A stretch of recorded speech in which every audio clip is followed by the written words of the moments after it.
उमाश्रुतं शोकविनाशकारकं नमामि विघ्नेश्वरपादपङ्कजं श्रीनाथादिगुरुत्रयं गणपतिं पीठत्रयं भैरवं सिद्ध्योगं वटुकत्रयं पदयुगं दूतीक्रमं मण्डलं वीरान्द्वयस्कचतुष्षष्टिनवकं वीरावली पञ्चकं श्रीमन्मालनिमन्त्रराजसहितं वन्दे गुरुर्मण्डलम्।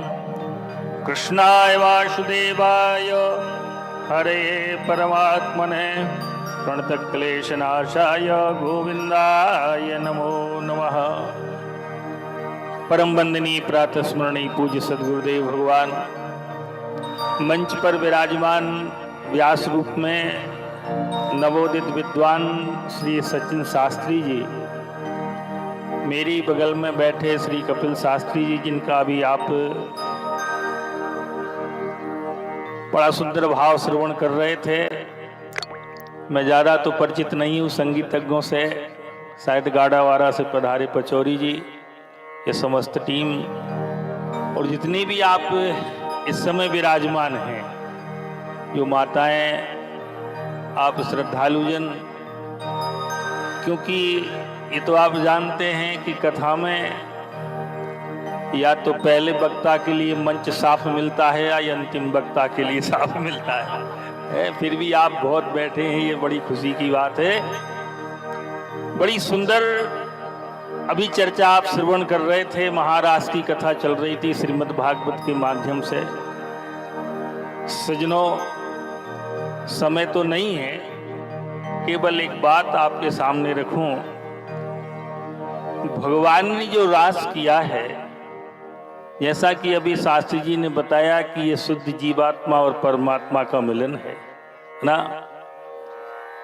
समझने की बात यह है कि हमारे व्यास जी महाराष्ट्र तक पहुंच रहे थे, पर समय का अभाव था।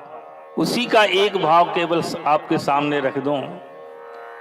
जिस समय भगवान श्याम सुंदर गोपियों के मध्य में प्रकट हुए और प्रकट होने के बाद जब महारास होने लगा, तो श्रीमद् भागवत में लिखा है द्वयोर मध्य, दो गोपियों के मध्य में एक एक रूप लेकर भगवान प्रकट हुए।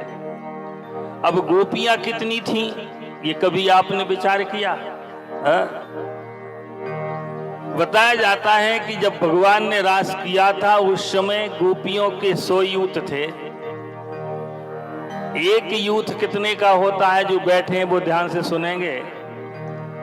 10 करोड़ की संख्या का एक अर्बुद होता है।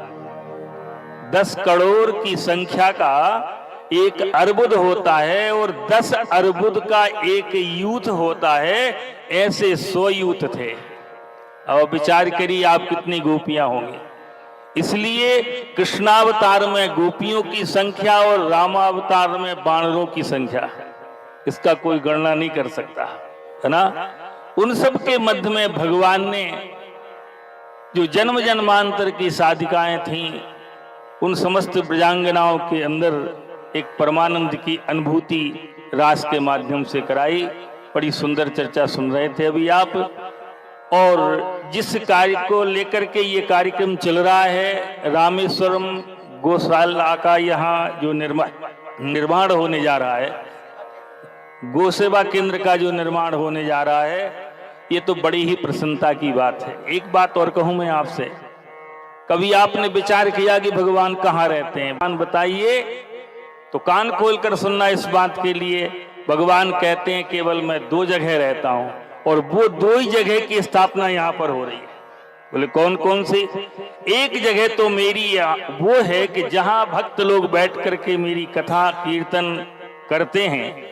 ना हम बसामि बैकुंठो योगिनाम हृदय वचा, मदभक्ता यत्र गायंती तत्र तिष्ठामि नारद। हे नारद, जहां मेरे भक्त बैठ करके मेरा कीर्तन, मेरी कथा श्रवण करते हैं, बस वहां रहता हूं। तो ये तो स्थान यही है जो आप देख रहे हैं।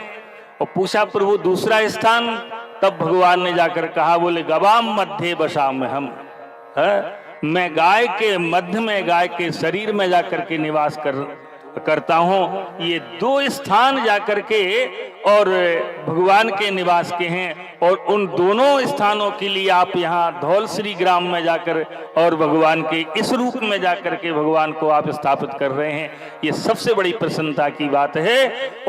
और मैं एक बात और आपको बताऊं, जो गाय की आज दुर्दशा हो रही है, जिसे कुछ लोग पशु के रूप में जाकर के देख रहे हैं, ये सबसे बड़ी विडंबना है। सज्जनों, ध्यान देना है, क्योंकि एक कवि ने बड़ी सुंदर बात कही है कि तुलसी वृक्ष न जानिए गाय न जानिए ढोर। तुलसी वृक्ष नहीं है ना, गाय कोई ढोर पशु नहीं है। तुलसी वृक्ष न जानिए गाय न जानिए ढोर, और ब्राह्मण मनुज न जानिए ये तीनों नंद किशोर है। ब्राह्मण भगवान का स्वरूप है। भगवान स्पष्ट रूप में कहते हैं, सगुणो निर्गुणो बापी ब्राह्मणो माम की तनु, जानने वाला हो